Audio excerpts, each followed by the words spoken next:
sida baal dhexe haabaya dabaylaha kala gacaylka aan isku dayo in aan dareenkayga soo ururiyo kuna soo qoro waayo waxaynu wadaagnaa ka xiriir lagu tilmaamsado jacayl guur ku dhamaada tayagu daranun aan abaare waa baaxadda dareenkayga oo ka qoto dheer in eriyo lagu cabiro qalinkaygu ma awoodi karaayo inuu tilmaamo dabkaygu baxaayo inkastoo in walbahaarka jacaylka ula simanahay bulshooyinka dunida tan iyo waagi qays iyo leeyla iyo sheekooyinkii kun habeen ilaa qarnigan la sahamiyay xidigaha haddana suxuunta wareegta iyo cijeeranadu toona kama gudbi karaan diilinta waqtiga si ay uga warkeenaan is aragayay wali uu isi badhaamaya horjoogsigaagii aan ugu indha daraan daray sidii qof indha la'aayo markuu hor yimid cadceeda ay indhihi u bixeen sidii baan u weheshadaa dhambaaladan ku soo qorayay ولينا دكتورadu ma helin casharkii lay waraabin lahaa adaan ma bogsiima la ii raadsho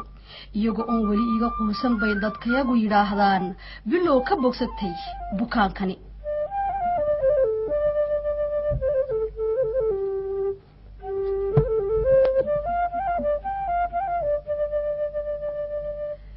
malihi geel iyo aritoona moodna haba sheegin waxaan se ilaahay ku mahadiyaa idina qaan iguma laha adiga mooyee hantidaydu waa jacaylkaaga adaa wax walba ii ah adaa i baray dhadhanka siga daryeelkaagaana ku bartay qiimaha runta iyo daacadnimada inay dadnimadu tahay maanta dareenkeenu waa mid qurax kolkaad jatiraa anna caadan kugu daraa wareega dhiiga wadnayowgeena halbowle midaa waraabiya maantaan ilmadii iska tiray oo ay isku bedeleen wabiyadii walbahaarkuna ila waraabiya ubaxa ayheena markaad igu lamaan tahay cabsida ma aqaan ma taqaanid adiguna beenta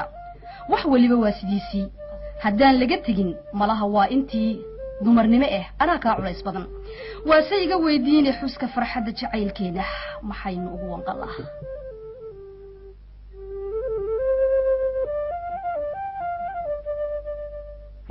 jacaylkeedu dhuuxiyo la dhacay jacaylkeedu dhuuxiyo la faawdhadhacay dhulkoodu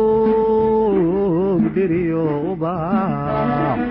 dhammaan ekeen dhulkoodu iyo ubaax dhammaan ekeen